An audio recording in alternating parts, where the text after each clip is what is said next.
News conference shortly with Vice President Pence and Secretary Pompeo. Thank you to President Erdogan. Millions of lives will be saved.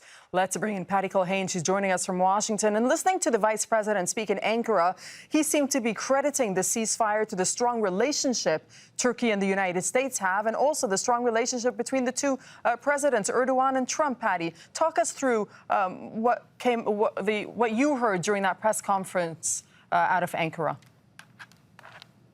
Yeah, there is a whole lot to unpack here. So let's take a look at what the vice president is saying. He is saying that Turkey has agreed to stop its offensive because it's going to get exactly what it wanted to get.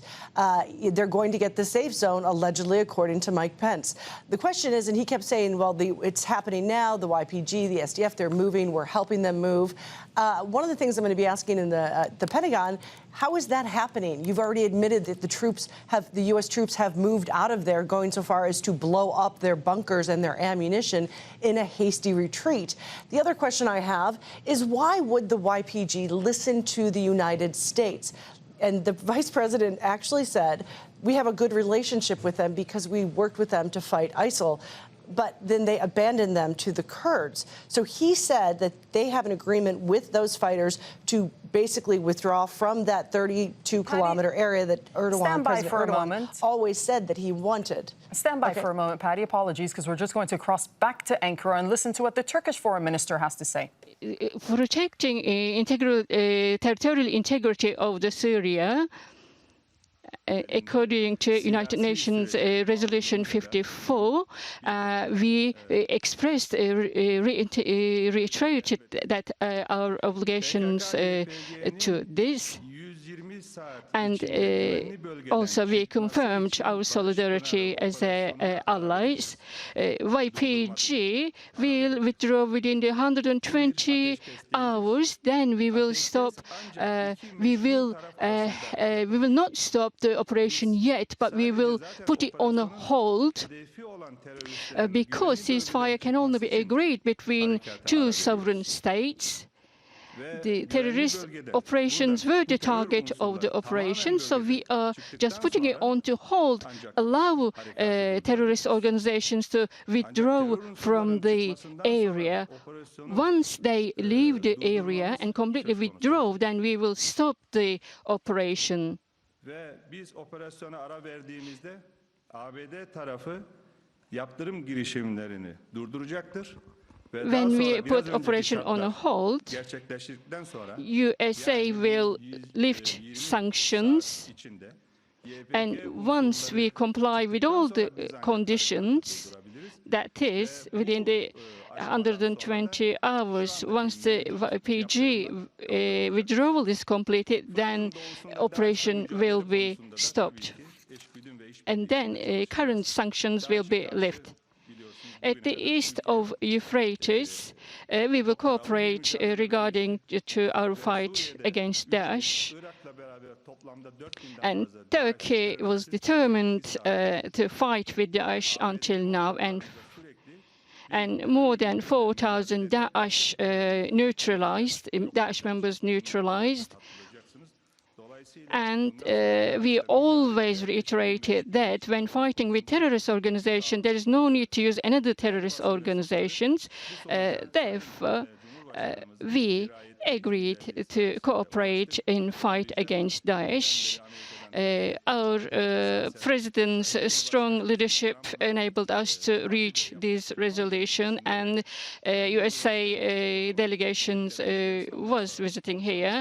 And from Baku, our president had a telephone conversation, and then our president did say that once the delegation arrived, we can talk about the issue, because Trump was asking for ceasefire. Since yesterday, we had the delegations here, and our Ministry of Defense and the team of the Ministry of Defense and Intelligence Services and other team members from our ministries have been working in the negotiations, and with their support, we reached to this resolution. I would like to thank to all. If there are any questions, I am happy to answer those questions. minister regarding to secure area. Will it be limited to Tarabyab?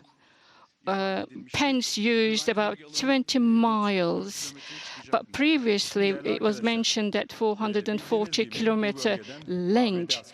Will it reach to 440-kilometer long? As you all know, USA military is withdrawing from this region, including Manbij, and in some other areas, regime is present there, and near our border areas, including Kamish, regime is present there as well. And yesterday in Kobani area also was entered by regime forces. So who are we going to talk? Yesterday our president talked to Putin on the phone last night.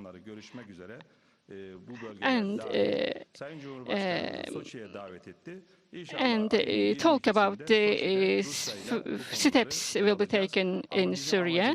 And our president was invited to Sochi, and then we will be able to discuss all these issues. Our objective was 32-kilometer depth, and from eastern Euphrates to Iraqi border, which is 140 kilometers long. In that area, objective was to clear from terrorists and establish secure zone here. This is important for our security, which was emphasized all the time by our president when he was meeting with leaders. And this area will the displaced people and refugees will be able to repatriate it and accommodate it in this region. Therefore,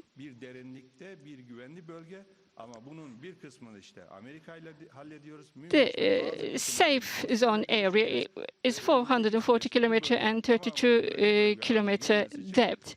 So some parts of this issue will be discussed with USA and other parts will be discussed with Russia, and then necessary steps will be taken.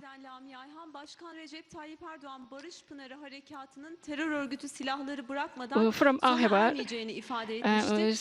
President Recep Tayyip Erdogan.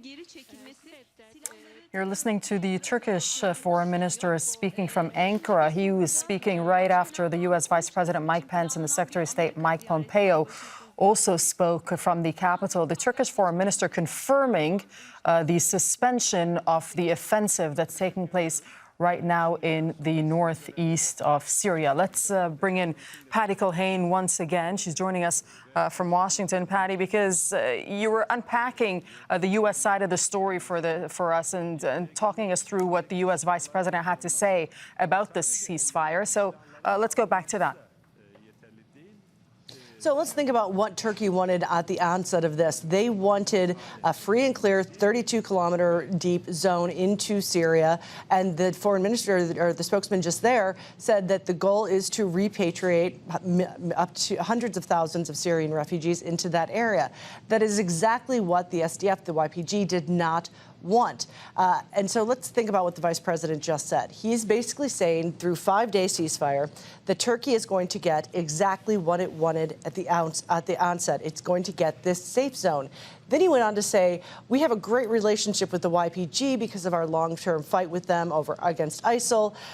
He didn't say that basically the U.S. just abandoned them when it pulled its troops out so suddenly on the president's tweet.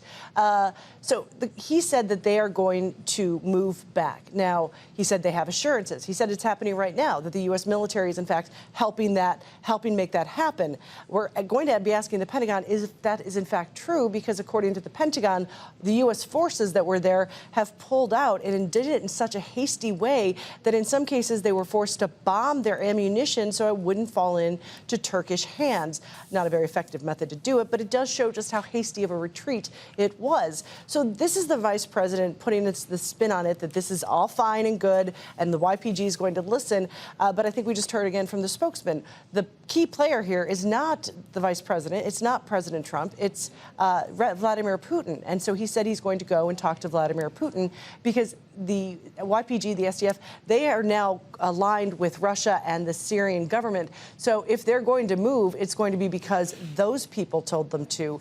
I don't think the vice president saying that they have a great relationship can be taken as credible given everything that's happened over the last couple of days. One thing I should point out is the president just tweeted, U.S. President Donald Trump just tweeted, the deal could never have been made 3 days ago. There needed to be some quote unquote tough love in order to get it done. Great for everybody, proud of all. So again, the president talking about tough love, and one of the things that Pence held up is these sanctions that the president had put on Turkey. These were not exactly tough sanctions. Every expert I spoke with said this isn't really going to hurt the Turkish economy. So Pence is saying, but part of this agreement means there will not be U.S. sanctions on Turkey. The vice president doesn't get to say that. He doesn't get to decide that. The U.S. Congress is currently talking amongst themselves in a bipartisan, bicameral way to come up with Turkey's sanctions on Turkey. Things like cutting off military aid, stopping weapons sales, personally going after people close to Erdogan if their finances in the United States. We don't know if this is going to be enough for Congress because, again, according to the vice president, Turkey is getting exactly what Turkey wanted at the onset of this, before the offensive to move the Kurds out of that safe zone, as they keep calling it. So, and the Senate Majority Leader, Mitch McConnell, he pretty much sent the message. They have the votes. They have enough votes before this announcement to override any potential presidential veto. So the vice president can tell the president of Turkey that there aren't going to be any U.S. sanctions, but yeah, he doesn't get to actually decide that. The U.S. Congress will decide that. All right, Patty, thank you for helping us unpack that from Washington. Let's bring in Zeina Khudur. She's joining us from Akçakale. That's on the Turkey-Syria border. Zeina, what then does this actually mean for the YPG when the vice president says the withdrawal is already underway? Well, the YPG, which is the backbone of the U.S. allied, or what was once the U.S. allied Syrian Democratic Forces, clearly they are at the losing end. They have been at the losing end since the United States decided to withdraw militarily from the northeast of Syria, effectively ending the protection it had from the U.S. And Patty raising the most important question, why should they listen to the United States when they already made a deal with the Russians and by extension with the Syrian government? And in some front lines in the northeast of Syria, they are side by side fighting with the Syrian army. And the United States saying that the withdrawal has begun. Now, the feeling here is that Turkey has won. Turkey has won in this round of negotiations with the United States. They've had a rocky relationship for some time now. In fact, before the high-level U.S. delegation arrived in Ankara, relations were damaged. And there was talk about the leaked letter, Trump's leaked letter to President Erdogan. The feeling here was that the Turkish president was insulted, he was threatened, and now this deal. What this deal does really is strengthen Turkey's hand in negotiations with the Russians, because on Tuesday, the Turkish president is supposed to head to Sochi. And we know what Russia wants from Turkey. They want Turkey to end their military presence altogether, not just east of the Euphrates, but across northern Syria. Russian officials repeatedly saying, we believe the Syrian government should be positioned along the border. They wanted to reactivate the so-called Adana agreement, allowing Turkey just to operate a few kilometers inside Syria for a counterterrorism operation, but not stay permanently in Syria. A better relationship between the United States and Turkey is not what Russia wants to see. So now Turkey got what it wanted. It said, Erdogan made this very, very clear yesterday, no ceasefire unless the Syrian Kurdish armed group, which he considers, or Turkey considers, a terrorist organization, withdraws 30 kilometers from the border. That is now going to happen according to the United States. Now, everyone's talking about the 30 kilometers, so now we know the depths, but we know the major disagreement between Turkey and the United States is the length and the depth of that safe zone. That's why Turkey launched this operation, because they were not in agreement. We heard from the United States made clear that Turkey will not engage in Kobani. Kobani is a border town. It should be included in that safe zone, according to Turkey's map. Then we heard the Turkish foreign minister say, It's 140 kilometers east of the Euphrates up to the Iraqi border. So we don't have all the details now, but what we can say is this. There's a deal. Turkey got what it wanted, and definitely it strengthens its hand. But the question is Russia involved some way or another in this deal? All right, Zaina, thank you for that. Zaina reporting from Akçakale. Let's pick this up further with Marwan Bishara. He's Al Jazeera's senior political analyst joining us from London. Did Turkey get what it wanted, Marwan? Yes.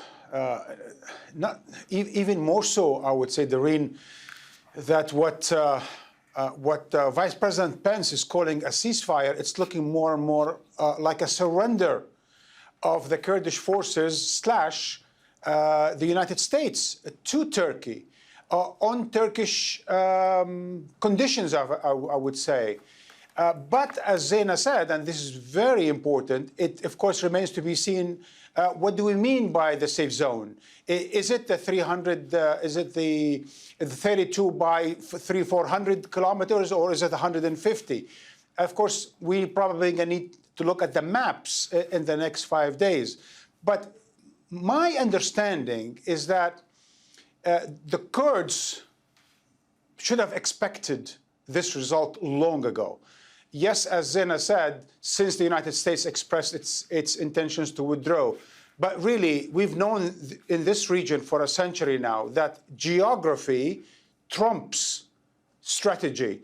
And that while the United States might be involved, even Russia, but in the end of the day, countries like Turkey or Iran, regional powers of this nature, in the end of the day, have a lot of weight. And it was clear to the YPD that there is so much they could do or resist when Turkey finally decided to move into northern Syria. And the fact that the United States was puffing and threatening with sanctions and so on and so forth, and then they accepted in principle that Turkey has a role to play in northern Syria and that this is a safe zone. Now, let's all remember that Turkey also has other strategic goals for its incursion to northern Syria, notably blocking the possibility of any autonomy for the Kurds in North Syria, as well as taking over the PKK and the YPD or whatever mutation there is for Kurdish resistance there. So Turkey has strategic objectives beyond simply helping Syrian refugees settle in North Syria for the time being. And Marwan, you were mentioning Russia just a moment ago. To what extent do you believe that Russia was involved in this? I actually think they were involved in this, and I think Zaina was very wise in saying that there must have been something for Russia, and President Erdogan is going to be meeting with President Putin and so on and so forth, because I don't think this is going to happen without some sort of a coordination between the way the Syrian forces, meaning Assad's forces, are moving north under the guidance, if you will, of President Putin, and the way now Turkey is moving south with or in coordination with the United States. So here you have it. Probably, I would guess that Russia had a role to play in facilitating the idea that the Kurds would be pulling out. Whether it is to the other part of northern Syria or elsewhere remains to be seen. But clearly now there's a global understanding between Turkey and the United States on the one hand, and I would say Russia as well, in order to make sure that the ceasefire does hold and that Turkey does have a footing in North Syria. And all of that, by the way, Doreen, is apparently important also in terms of discussing the future of Syria, meaning anyone now looking at a long-term settlement for Syria is going to have to take Turkey in consideration. Okay, Marwan Bishara, thank you.